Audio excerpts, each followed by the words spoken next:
I mean, there are quite a lot of examples in nature which I have used. The wing of a dragonfly is almost transparent, transparent skin, slightly opaque, but lets in a lot of daylight. And it would be wonderful to have a sort of framework building where the cladding of it was actually alive and growing and changing over the seasons. So you can have skins which can be tuned up like a piano, opened and closed, and letting in more ventilation or less, or that kind of thing. With the Eden project, for instance, we studied the structure of butterfly wing or a dragonfly wing, and how the structure often formed into a hexagon, and which nest very well together. And when they come to a solid barrier of some sort, it's very interesting how the hexagons open out and always hit it at right angles. Nature deals with structures. It's absolutely fantastic. The root structure of a tree echoing the structure above the ground. A good structure, you can trace the load from the outer part of the structure through the building and down the ground. You won't find structures in nature which aren't extremely efficient and effective, any more than you will in for instance, a sailing boat, which I always like to say, they're beautiful because I'm a sailor, but boats are beautiful because they're functional, and then you won't find a single item on a yacht which is actually there for decoration. It's extreme efficiency, which is very nice to see. My work is 100% influenced by the ecology of the environment. Ecology is the environmental biology of nature, and so our work is influenced by the attributes and properties of ecosystems. The principles I'm working on now is how to design buildings that imitate the attributes and properties of ecosystems, and if possible, we could even replicate it, because if our buildings imitate and replicate ecosystems, then they become part of nature. We do not have any dislocation between our built environment and the natural environment, which is what's happening now. And so nature influences what we do 100%. Now nature has limitations, has what you call levels of resilience. What is our attitude to nature? And that's what we need to inculcate in people, a respect for the ecology of the environment. And so when you talk about climate change and impairment, it comes down to people. What is our attitude towards nature? What is our ideology and mindset towards nature? And that's what we need to change. Nature itself does not really exist. We've created an erroneous concept of a nature that comes from some biblical or mythological Greek sources. But we know that there is no such nature, and that this nature is also dependent on micro dynamics of cells, of particles, of the DNA. And so these are really vast questions. How will architecture really move forward into the future? What are the challenges that are coming in our sphere, in our Anthropocene, and how will we actually survive? It's more than a question of adaptation. It's really more critically a question of survival.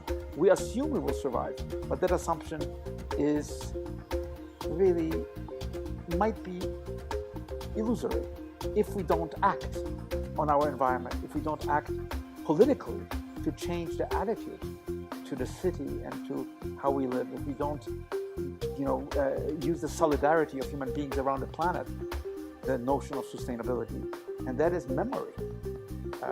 We can say that nature is one of the oldest memories we have, sealed not only in texts, but in spaces and in places around the planet Earth. And so I think memory might be the fundamental dimension of nature and of sustainability. I walk a lot. I run a lot. I run a lot in the countryside. And I've always loved that experience of going from a windswept or sun-baked openness to passing through a forest and feeling that climatic transition. And I think if anything, and it's probably more public space influence than enclosed buildings, if you like, I think that's probably the strongest link. I'm not a big fan of placing nature indoors. I don't think it's its natural habitat. It's never something I've been too excited about. But I do like the concept of urban or public spaces in an urban context where you can use nature or even man-made elements to do what nature does, where it shades and it causes a different climatic under some form of either covering or wind shelter or solar shelter or whichever climate you're in. So in summary, the part of nature that I find the strongest influence is the one where you use an equivalent in man-made or otherwise obtained materials that are used in assembly in a way that mimics what nature can do to transform a climate in a location. And it's very local. Bueno, la naturaleza siempre es un punto de partida. En especial, la piel y el funcionamiento en los sistemas de organismos vivos. Y han sido dos los que nos han gustado mucho. Uno, lo que es la mantarraya, la forma aerodinámica que tiene, prácticamente es un planeador acuático. Y esto lo transformamos en el diseño de algunos edificios, en su piel, en cubiertas, en fachadas. Estas mismas branquias pueden ser manejadas en fachadas. El otro animal, que es más bien del reino de los insectos, son aquellos que tienen un exoesqueleto. Esto también nos ha ayudado al diseño de envolventes arquitectónicas para ser traducida como un exoesqueleto. Por ejemplo, una casa donde prácticamente la estructura es la que está sosteniendo toda la casa. También lo que es el exoesqueleto de una torre de departamentos. Finalmente, la naturaleza sigue siendo este detonador para la inspiración y para la forma arquitectónica. I think almost everything that I enjoy doing is actually, in one way or another, a response to nature. I personally love the whole exploration of, biomimetics and structures and bone structures, and as an office we spend a huge amount of time exploring how bones, if you cut a bone, how the bone structure works and how nature builds things. I'm actually most interested in human beings as animals and our needs and desires to be in contact with nature. And it's biophilia, the man's desire to be one with nature, it's your comfort conditions.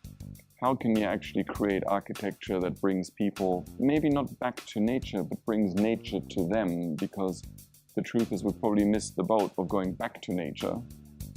I think the cities should be as human as possible, discuss. I want a city where I can walk, where I can cycle, where there are trees on the street, and I can see my children walking along.